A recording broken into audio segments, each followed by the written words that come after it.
Dans le domaine des investissements et de la gestion financière, il existe un ensemble de principes qui guident la manière dont nous gérons notre argent et prenons des décisions.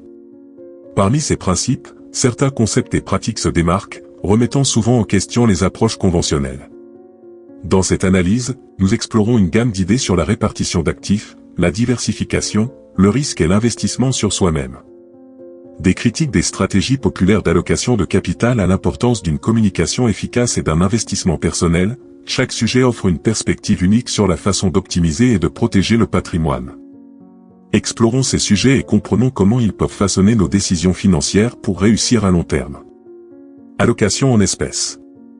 L'allocation des liquidités est une question cruciale dans la gestion financière, et comprendre comment gérer les liquidités disponibles est essentiel pour optimiser la performance des investissements.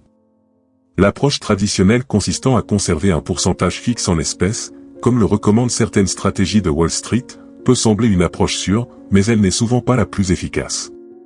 Plutôt que de simplement maintenir une réserve de liquidité non entretenue, l'objectif devrait être de garantir que chaque dollar disponible soit utilisé de manière productive.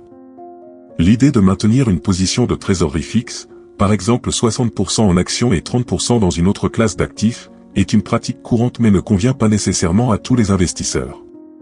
Cette stratégie peut paraître absurde à certains, surtout lorsque l'objectif est de maximiser le retour sur investissement.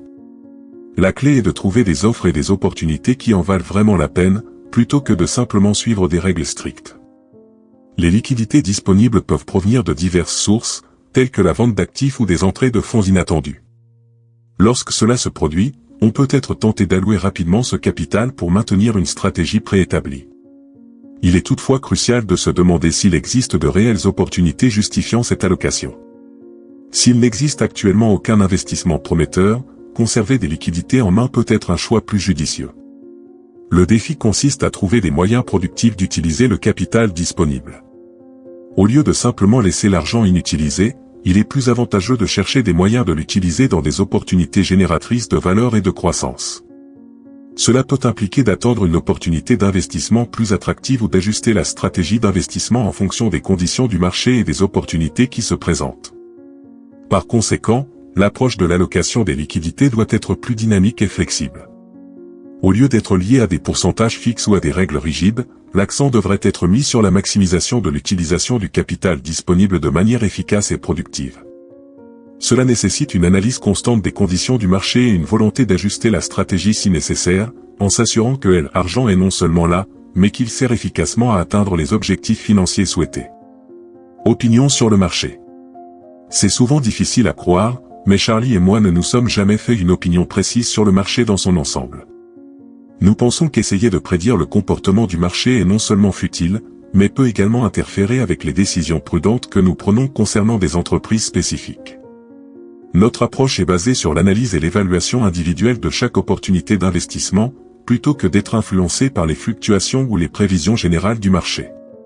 Si nous identifions une entreprise que nous considérons attractive, ce serait une erreur de ne pas donner suite à cette évaluation, simplement parce que nous pensons que le marché pourrait se comporter d'une certaine manière. En d'autres termes, cela n'a aucun sens d'échanger une opportunité d'investissement que nous considérons rentable contre une alternative incertaine, uniquement basée sur la spéculation du marché. Ces perspectives reflètent notre confiance dans l'évaluation des opportunités d'investissement en fonction de leurs propres mérites et fondamentaux plutôt que de prévisions ou de sentiments généraux à l'égard du marché. Pour nous, il est plus important de se concentrer sur la qualité et le potentiel d'entreprises spécifiques plutôt que de se laisser distraire par les variations et les opinions sur le marché dans son ensemble. Diversification et connaissance. La diversification et la connaissance sont deux concepts centraux de la stratégie d'investissement, et l'équilibre entre eux peut définir la réussite financière d'un investisseur. Nous sommes souvent attirés par l'idée de diversifier notre portefeuille, en investissant dans un large éventail d'investissements pour réduire les risques.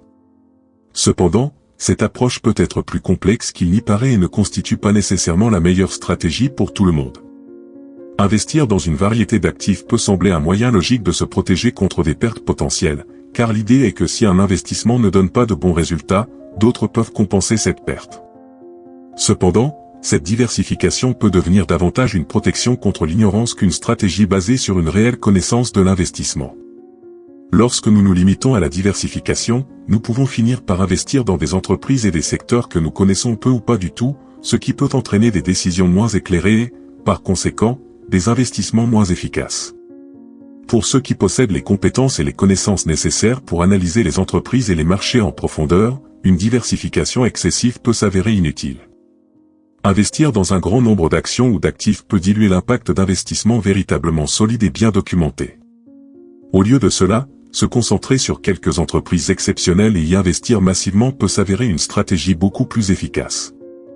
Il est vrai qu'une richesse durable est souvent bâtie à partir d'une connaissance approfondie et spécialisée de quelques investissements soigneusement sélectionnés, et non à partir d'un portefeuille trop diversifié. La véritable valeur vient d'une compréhension approfondie de certaines entreprises exceptionnelles, de leur modèle économique, de leurs perspectives de croissance et de leur position sur le marché. En investissant dans des entreprises que vous comprenez vraiment et en lesquelles vous croyez, vous pouvez prendre des décisions plus éclairées et stratégiques, qui peuvent conduire à un rendement plus significatif et plus durable au fil du temps.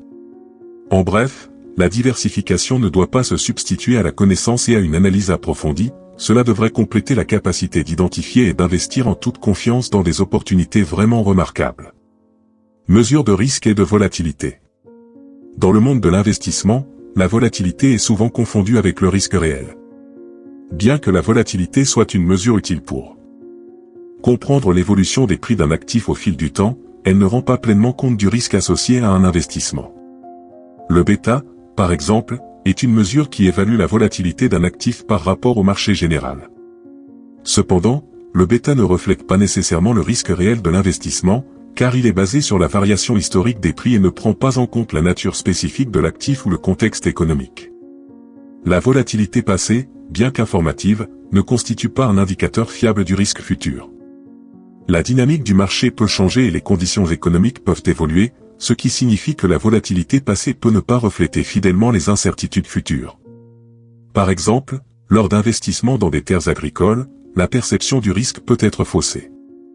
La volatilité peut être élevée à certains moments en raison de facteurs saisonniers ou d'événements inattendus, mais cela ne rend pas compte de la véritable nature des risques associés au secteur agricole, tels que les changements dans les politiques agricoles, les variations climatiques ou les fluctuations des prix des matières premières.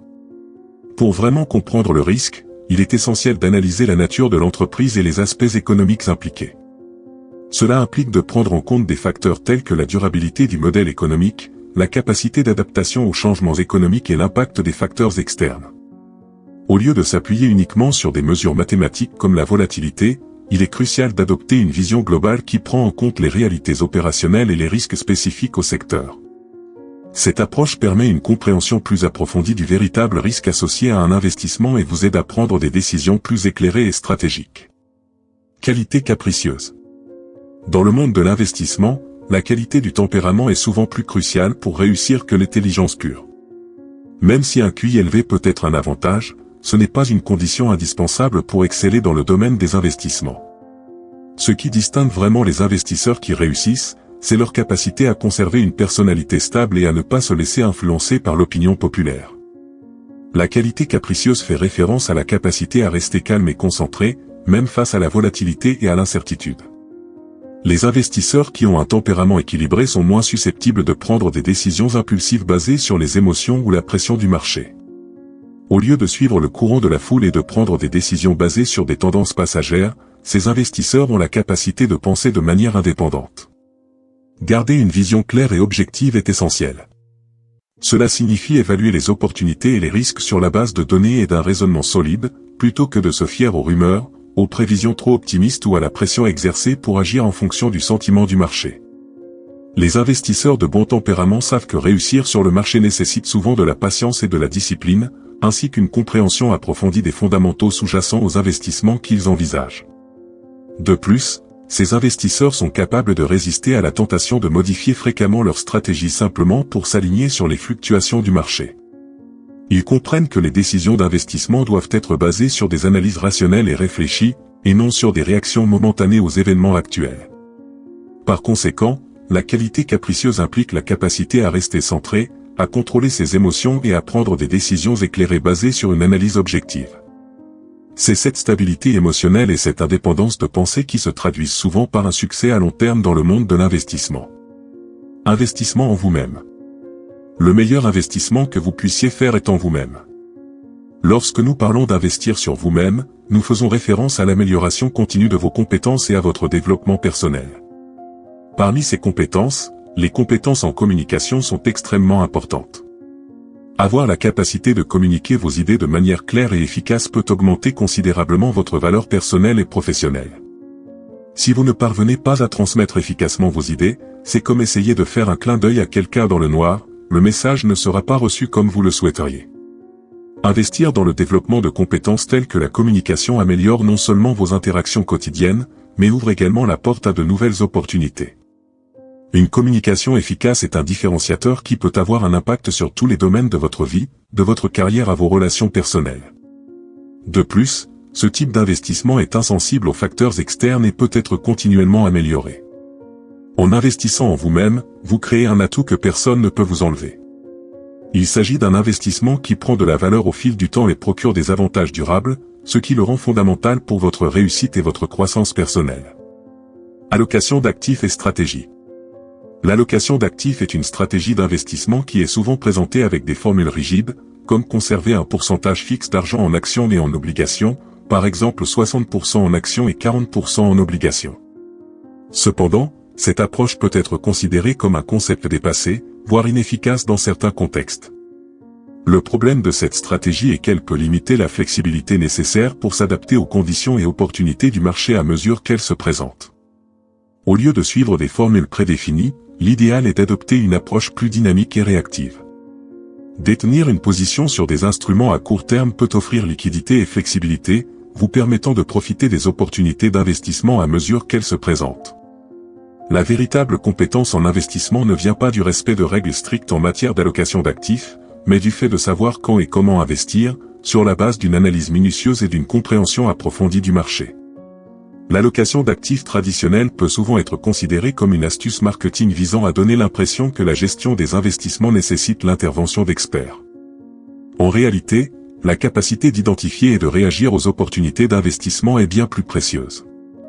Les investisseurs qui réussissent sont ceux qui sont capables d'ajuster leur stratégie à mesure que les circonstances changent, plutôt que de s'enfermer dans des allocations fixes qui peuvent ne pas refléter les meilleures opportunités disponibles à ce moment-là.